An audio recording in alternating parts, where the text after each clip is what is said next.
Hello everyone, आज हम पढ़ेंगे फिजिक्स के सबसे बेसिक कॉन्सेप्ट्स जो मैक्सिमम फिजिक्स के लिए बहुत इंपॉर्टेंट है। तो ये सबसे बेसिक कॉन्सेप्ट्स है। अगर आपको फिजिक्स बिल्कुल स्टार्टिंग से पढ़नी है तो ये कॉन्सेप्ट्स आपको आने बहुत इंपॉर्टेंट है। सबसे पहले बेसिक ज्योमेट्री से शुरू करते हैं। ये है हमारे पास एक सर्किल, ठीक है। अब सर्किल का जो सेंटर पॉइंट है जहाँ पे रख के हम सर्किल को बनाते हैं, वहां से लेके उसकी बाउंड्री तक को हम बोलते हैं रेडियस। अब ये जो पूरा हमारा एक सर्किल है, इस पूरे सर्किल को जब हम दोनों रेडियस को मिला दें तो उस चीज को बोलते हैं सर्कमफेरेंस। और सर्कमफेरेंस हमारे सर्किल का होता है 2πr। इसको याद करना इंपॉर्टेंट है। जो सर्किल का एरिया होता है वो होता है πr²। अब ये एक स्फीयर है। अगर हम सर्किल को एक 3D में देखें, जैसे बॉल होती है, क्रिकेट बॉल, बास्केटबॉल, वॉलीबॉल, कोई बॉल जो होती है उसको हम बोलते हैं स्फीयर। अब जो स्फीयर है उसका एरिया होता है 4πr²। वॉल्यूम होती है 4/3πr³। ये क्यूब है। क्यूब का मतलब क्या होता है? जब हम 3 रेडियस को मल्टीप्लाई कर देते हैं तो वो बन जाता है क्यूब। जब 2 रेडियस को मल्टीप्लाई करते हैं तो वो बनता है स्क्वायर। अब आता है पाइथागोरियन थ्योरम। ये इंपॉर्टेंट है और ये सिर्फ राइट एंगल ट्राइंगल पे लगता है। राइट एंगल ट्राइंगल क्या होता है? ऐसा ट्राइंगल जिसका एक एंगल 90 डिग्री होता है। अब ट्राइंगल में हमारे पास 3 बेसिक चीजें होती हैं। एक होता है बेस, जो सबसे नीचे होता है, जिसके ऊपर ट्राइंगल टिका होता है, बेस। एक हमारे पास होता है परपेंडिकुलर, जो 90 डिग्री पे स्टैंड करता है वर्टिकली, और जो इन दोनों को ज्वाइन करता है उसको हम बोलते हैं हाइपोटेन्यूज। तो ये जो एंगल आपको दिख रहा है ये 90 डिग्री का एंगल है, इसीलिए मैंने इसको बोला राइट एंगल ट्राइंगल। तो पाइथागोरस थ्योरम क्या बोलता है कि जब बेस का स्क्वायर को परपेंडिकुलर स्क्वायर के साथ ऐड करेंगे तो हमें मिलता है हाइपोटेन्यूज का स्क्वायर। ये आपको याद रखना है। और जब इस स्क्वायर को अगर मैं हटा दूं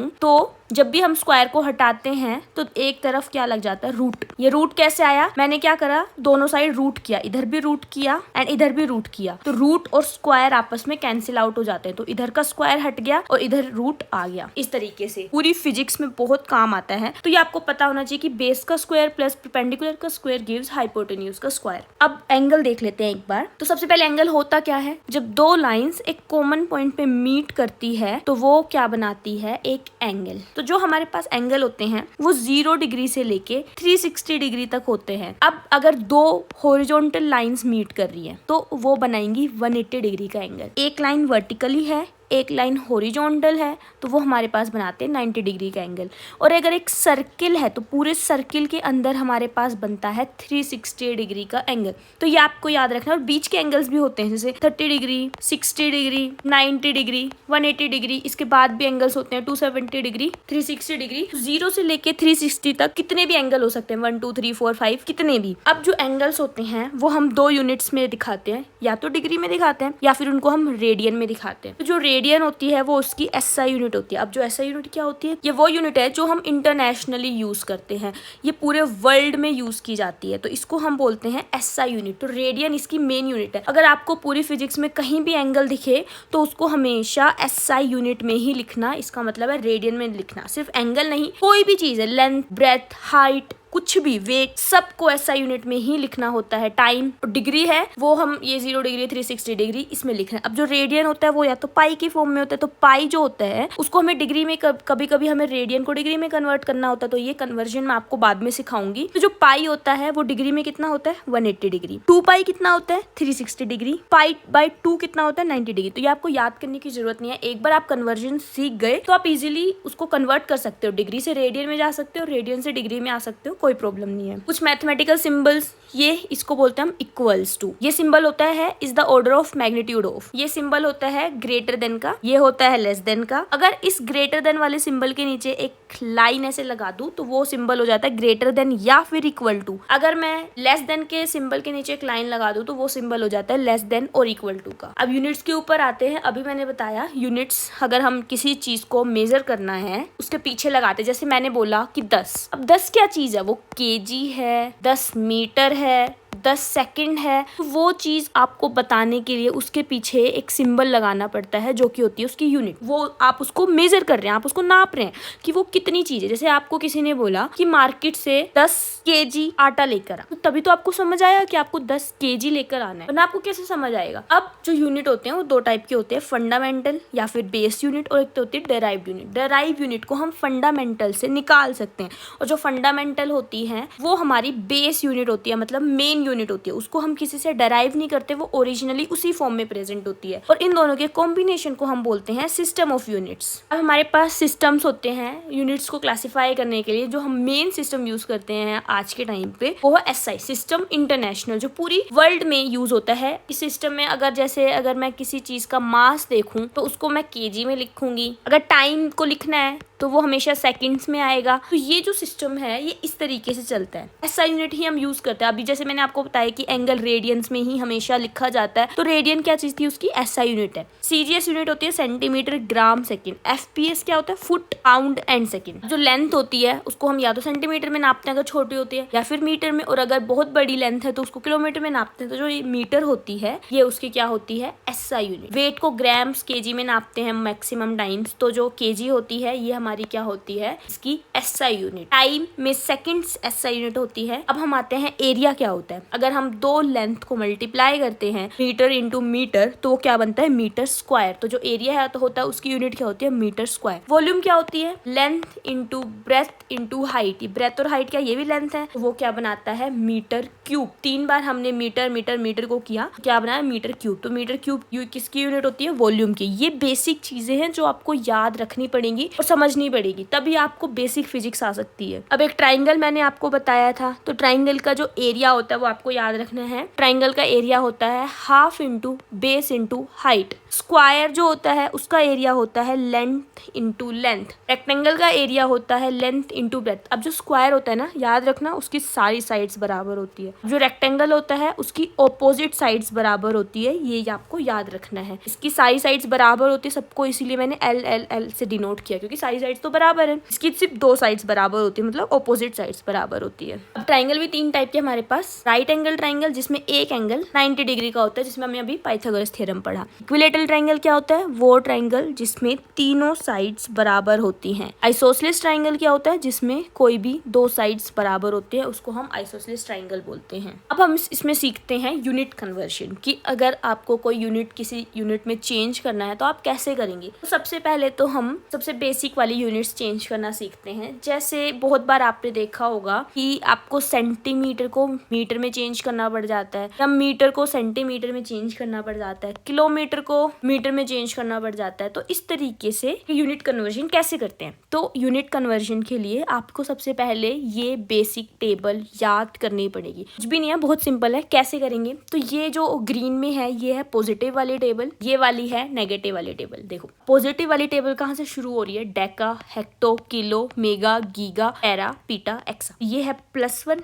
10 to the power +1, 10 to the power +2, फिर 3 की टेबल चलाओ, 6, 9, 12, 15, 18। इसमें देखो डेकी, इधर डेका था, डेकी है, centi, milli, micro, nano, pico, femto, atto. अब इसमें माइनस वाली चलाओ, 10 टू पावर -1, -2, -3। अब 3 की टेबल 6, 9, 12, 15, 18। याद रखना माइनस है इसमें आगे सब। अब इसको यूज कैसे करना है, चलो अब आप याद कर लोगे, बट इसको आप यूज कैसे करोगे वो मैं आपको बताती हूँ। जैसे आपको एग्जाम में मान लेते हैं, ऐसे डायरेक्ट क्वेश्चन नहीं आता, बट एक कोई क्वेश्चन आ गया, उसमें मान लेते हैं CGS क्वांटिटी में आपको कोई चीज गिवन है, तो आपको पता है कि आपको SI यूनिट में ही लास्ट आंसर निकालना होता है, आपको उसको कन्वर्ट करना पड़ेगा। अब कन्वर्जन के लिए सबसे पहले तो कन्वर्जन आना चाहिए कि आप उसको कन्वर्ट करोगे कैसे, तो वो हमें सीखना है। मान लेते हैं कि हमारे पास गिवन है 2 सेंटीमीटर। CGS से आपको SI में कन्वर्ट करना पड़ेगा। सेंटी है ना, सेंटी का मतलब क्या है, तो सेंटी का मतलब है 10 टू द पावर -2। इसमें सेंटी का फुल फॉर्म लिख दो, 10 टू द पावर, और जो मीटर है वो तो बचा ही है, कन्वर्ट हो गया। अगर आपको बोला कि किलो, कि आपको 5 kg को ग्राम्स में कन्वर्ट करना है, तो किलो का फुल फॉर्म देखो, सबसे पहले तो 10 टू द पावर 3 है, इसका तो मल्टीपल है किलो का, तो उसको 10 टू द पावर 3, बाकी ग्राम तो आ गया पीछे। अगर आप मुझे बोलो कि हमें तो उल्टा कन्वर्ट करना है, कि हमें मीटर को सेंटीमीटर में बदलना है, जैसे आपके पास है 5 मीटर, उसको आपको कन्वर्ट करना है सेंटीमीटर में, क्या करोगे। लास्ट टाइम आपने क्या करा था, जब आपने सेंटीमीटर से, देखो इधर आपने 2 सेंटीमीटर को मीटर में कन्वर्ट कैसे करा, 10 टू द पावर -2 को मल्टीप्लाई करके। अगर उल्टा जाना है तो क्या करोगे, डिवाइड में चले जाएगा वही चीज। अगर आपको 5 मीटर को सेंटीमीटर में कन्वर्ट करना है, कुछ नहीं करना, 10 टू द पावर -2 से 5 को मल्टीप्लाई कर दोगे तो ये सेंटीमीटर में कन्वर्ट हो जाएगा, सिंपल। अगर आपको चेक करना है कि ठीक है गलत है तो कैसे करोगे, अब देखो वापस से अगर मैं इसको 5 में कन्वर्ट करूँ तो कैसे करूंगी, सेंटी का फुल फॉर्म लिखूंगी। यहाँ पे सेंटी क्या होता है, 10 टू द पावर -2 मीटर तो रहेगा ही, देखो ये कट हो गया तो वापस से 5 मीटर आ गया। इस तरीके से आपको ये बेसिक कन्वर्जन आना चाहिए। तो एक सीख लो, दूसरा कन्वर्जन आप सीख ही जाओगे। यानी अगर मैं आपको बोलूँ सेंटीमीटर से मीटर में करना है, कैसे करोगे? 10⁻⁻2 को मल्टीप्लाई करके इधर चले जाओगे। उल्टा कैसे आओगे?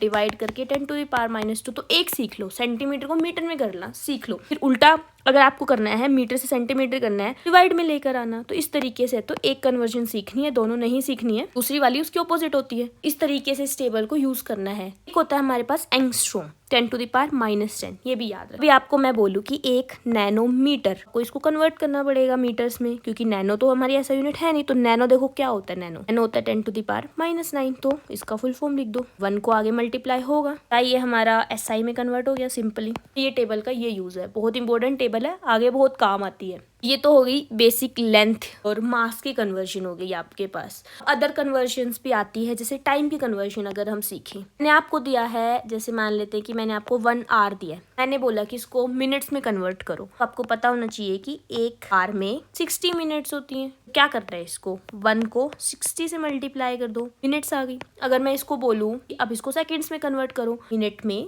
60 सेकेंड्स होते हैं, ठीक है। 60 मिनट्स को क्या करना है हमें, 1 तो हो गई आगे, 60 मिनट्स है तो इसको क्या करना है, 60 से मल्टीप्लाई करना है, सेकेंड्स में कन्वर्ट हो गया। तो ये है बेसिक तरीका, को आप याद रखो। अब जैसे मैं बोलूँ कि 5 आवर को कन्वर्ट करो इसमें मिनट्स में, तो क्या करना है, कुछ नहीं, 60 से मल्टीप्लाई कर दो, मिनट्स आ गई। सेकेंड्स में कन्वर्ट करना है तो फिर से एक और 60 से मल्टीप्लाई कर दो, सेकेंड्स आ गए। इस तरीके से टाइम का बेसिक कन्वर्जन होता है। अब ये आपको कैसे आएगा, जितनी आप प्रैक्टिस करोगे, जितने जितने क्वेश्चंस आप खुद से लगाना सीखोगे, कि भाई अगर खुद से ही क्वेश्चंस दो कि 10 सेंटीमीटर को कन्वर्ट करो, फिर खुद से करके देखो उसको कन्वर्ट, 5 सेंटीमीटर को कन्वर्ट करो, इन सबको आप कन्वर्ट करना सीखोगे, प्रैक्टिस करोगे, तभी आपको ये बेसिक कन्वर्जन आएगा। एक और बेसिक सी चीज, 10 टू द पावर यहाँ पे लिखा है 2, अगर कोई साइन नहीं है इसके आगे, इसका मतलब है +2। का क्या मतलब होता है, ये तो एक बार समझ लो। का मतलब होता है 100 टू द पावर +2, मतलब इसके 10 के आगे वो 0। अगर मैं बोलूँ 10 टू द पावर 3, इसका मतलब क्या होता है, 1 के आगे 0। अगर मैं बोलूँ 10 टू द पावर 6, इसका मतलब है 1 के आगे 6 0। ये आपको पता होना चाहिए। अगर मैं बोलूँ 10 टू द पावर -2, माइनस का क्या मतलब, इसका मतलब था कि ऊपर में 0, माइनस का मतलब होता है कि 1 के डिवाइड में 2 0। इसका मतलब था कि 1 के मल्टीप्लाई में 2 0। 10 टू द पावर -4 का मतलब क्या होता है कि 1 के डिवाइड में 4 0। ये होता है माइनस और प्लस का बेसिक मतलब। ये हमारे कुछ ग्रीक अल्फाबेट्स हैं फिजिक्स के, जो आपको आगे काम आएंगे। अगर बेसिक में बोलूँ जो अभी बेसिक में काम आएंगे, तो वो जैसे अल्फा को ऐसे डिनोट करते हैं, बीटा है तरीके से, गामा है, फिर ये डेल्टा है, साइलिन है, ये ईटा है, थीटा है तरीके से, कप्पा है, ऐसे म्यू है। ये सब बेसिक पूरी फिजिक्स में आपके काम आएंगे। पाई है जो अभी हम रेडियन में कन्वर्ट कर रहे थे, ओमेगा है तरीके से, ये टाओ है, टॉर्क को डिनोट करते हैं, ये सिग्मा है, रो है। ये सब बेसिक आपको धीरे धीरे याद हो जाएंगे। ऐसा नहीं बोल रही कि आप एकदम से याद करें, बट एक बार जान लो ये सब क्या है। तो ये ग्रीक अल्फाबेट्स है जिसमें हम कुछ कुछ यूनिट्स को इन तरीके से नोट करते हैं। ये आपको आगे काम आएंगे और ये धीरे धीरे आपको याद हो जाएंगे। एक बार में रटने की नीड नहीं है। ये कुछ बेसिक कॉन्स्टेंट्स हैं, ये एग्जाम में आपको दिए जाते हैं, पर आपको स्टिल ये सब पता होना चाहिए क्योंकि बहुत बेसिक्स है फिजिक्स के। है स्पीड ऑफ लाइट से, तो हम इसको लिखते हैं 3 × 10⁸ मीटर पर सेकेंड। ये सब यूनिट्स में आपको धीरे धीरे सिखाऊंगी। चार्ज ऑफ इलेक्ट्रॉन है, ये आपको पता होना चाहिए। ग्रेविटेशनल कॉन्स्टेंट है, बहुत फेमस कॉन्स्टेंट है।